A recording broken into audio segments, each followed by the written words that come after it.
kalau kita lihat konten silabusnya itu mendebarkan sekali, ya, mengharukan sekali. Saya waktu menyusun ini saya sama Robin berusaha ini maksudnya apa ya gitu. Kita sama-sama tidak memahami, tapi mungkin nanti bapak-bapak dosen bisa menerangkan. Jadi ini salah satu silabus di satu perguruan tinggi yang lebih baik kita tidak sebutkan namanya, tapi kalau kita lihat itu mata kuliahnya mendebarkan. Jadi kritik normatif, kritik doktrinal, kritik terukur, terus ada kritik tipikal, kritik sistematik, kritik interpretif, kritik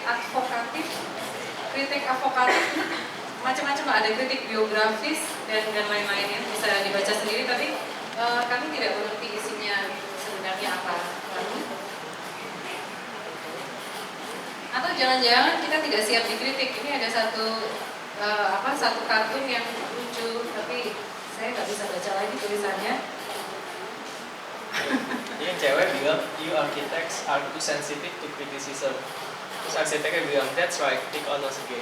Ya, jadi entah berbau, entah nggak mau kritik, tapi komennya gitu, that's right, pick on us again. Nah tadi kalau kita bicara soal kemampuan kan, sebenarnya kan kita udah punya institusi pendidikan yang memang menyediakan basis yang cukup untuk supaya kita pelaku arsitektur itu bisa mengkritik. Tapi itu kan bicara soal kemampuan. Ini kita sekarang bicara soal kemauan. Jangan-jangan kita memang tidak punya kepedulian dan kebersediaan untuk mengkritik. Atau jangan-jangan kita takut mengkritik. Ini yang tadi seperti kita sudah singgung sebelumnya ya. Jangan-jangan kita takut untuk punya musuh. Nah, ini ada satu quote dari Budi Supada, bisa dibaca sendiri.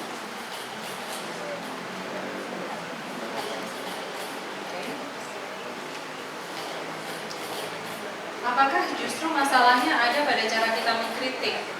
Karena kritik itu kritik can be a noise or a voice. Pada akhirnya kalau kita cuma kedengaran kayak nyinyir aja seperti di Twitter gitu yang sering dilakukan oleh Pak Setieri Sopani gitu, jangan-jangan gak ada yang dengerin gitu pada akhirnya. Karena itu akhirnya cuma jadi noise gitu, bukan a voice. Padahal kan yang mau kita kedepankan adalah kritik as a voice gitu ya, supaya dia memang berimpact. Terus atau jangan-jangan kritiknya terlalu cerdas gitu sehingga gak ada yang ngerti gitu. Kayak misalnya nih, sebelah sana adalah seorang kritikus arsitektur, misalnya dia bilangnya gini, notice the compelling interplay of earth tone geometric solids gitu. Sementara ini ada seorang yang orang awam gitu, misalnya cuma bilang gini, some kid left out these stacks of blocks gitu.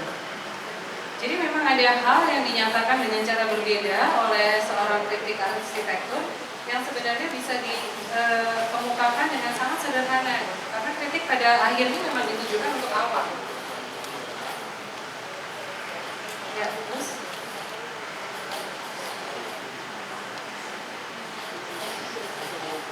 nah, itu kan kalau kita bicara soal apa yang terjadi di dalam negeri ya, tapi mungkin kita perlu lihat lagi kritik arsitektur di luar negeri itu seperti apa sih gitu. Bukan untuk mencontek karena sebenarnya memang kondisinya berbeda, tapi kita punya reference. 6 dari 42 pemenang Pulitzer Prize kategori criticism adalah kritikus arsitektur. Mudah-mudahan teman-teman tahu ya apa itu Pulitzer Prize ya. Saya tahu soalnya saya dari Andi. Ya, itu adalah penghargaan untuk jurnalisme.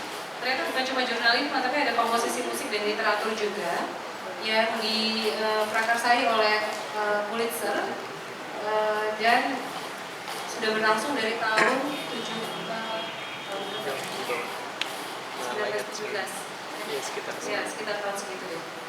Dan dari 6 dari 42 pemenang Pulitzer itu adalah kritikus arsitektur. Yang pertama adalah Edwin Louis Huxtable tahun 70, kemudian Paul Gap, Paul Goldberger, Alan Temple, Robert Campbell, dan Glenn Amin. Jadi 6 dari 42 itu kan banyak ya, sepertujuhnya gitu. Jadi kita bisa lihat betapa kritik arsitektur itu menduduki posisi yang penting di dalam jurnalisme di Amerika. Terus ya.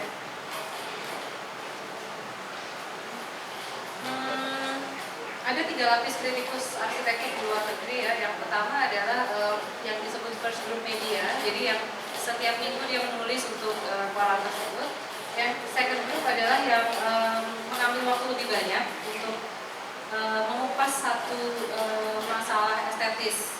Jadi orang-orang itu seperti Louis Mumford, Jane Jacobs yang kemudian menuangkannya dalam bentuk buku. Jadi bukan artikel lucuan. Dan yang ketiga adalah arsitek dan urban designer yang berfungsi double agent. Jadi mereka pelaku tapi juga melakukan kritik sekaligus.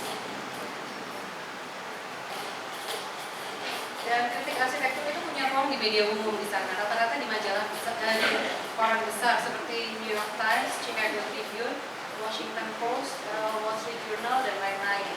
Dan di bawah ini adalah orang-orangnya.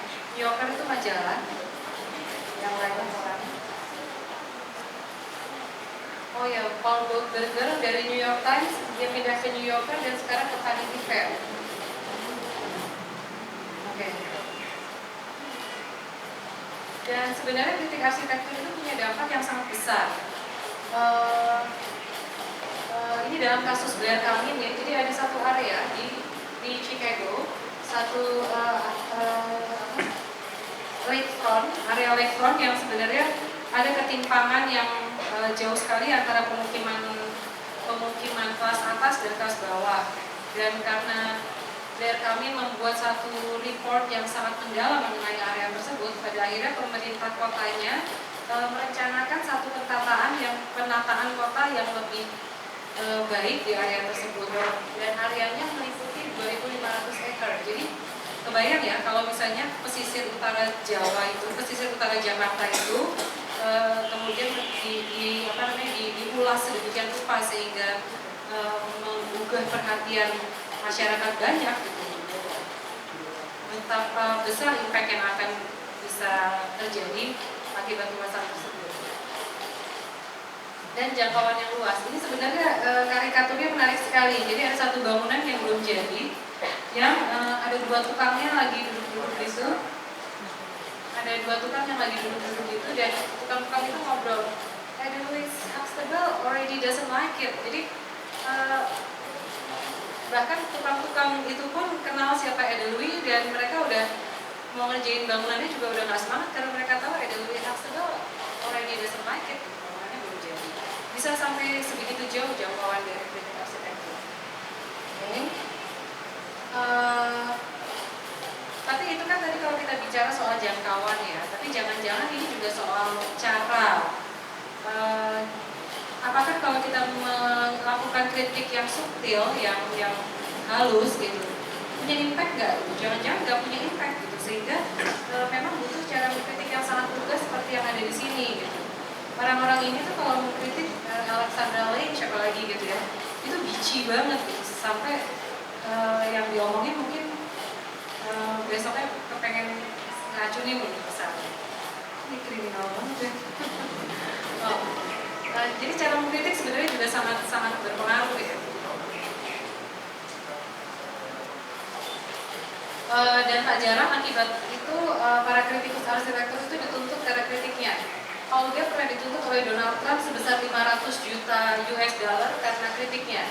Dia menyebutkan skema dari bangunannya si Donald Trump itu Guinness Book of World Record Architecture.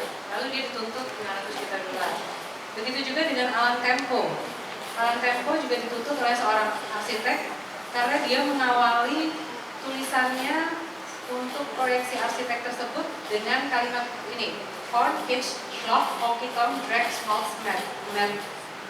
Ini kebayang ya, belum mulai apa-apa gitu ya, tapi udah langsung dihina-hina gitu. Dan di luar negeri itu kritik arsitekturnya sudah tidak lagi hanya mengkritik masalah arsitektur, tapi mengkritik pengkritiknya. Jadi kita menamakannya kritik pangkat 2. Seperti Michael Sorkin menulis Why Goldberger is so bad. Michael Sorkin adalah kritikus arsitektur dan Goldberger adalah kritikus arsitektur juga. Atau Alexandra Lynch menulis Why Nikolai Olusov is not good enough. Gitu ya. Jadi yang dikritik udah bukan masalah arsitektur ya, tapi pengkritiknya dan lain-lain. Dan yang menjadi masalah dari para kritikus arsitektur di luar negeri itu sekarang sudah bukan lagi mengenai masalah kritiknya, tapi gempuran media online yang mementingkan kecepatan dan kuantitas dibanding dengan kualitas. Okay. Dan masalah kita apa? Kita bahkan belum punya iklim kritik yang baik, tapi kita sekarang juga mengalami masalah yang sama. Kita sudah digempur oleh kecepatan tadi, oleh media-media online.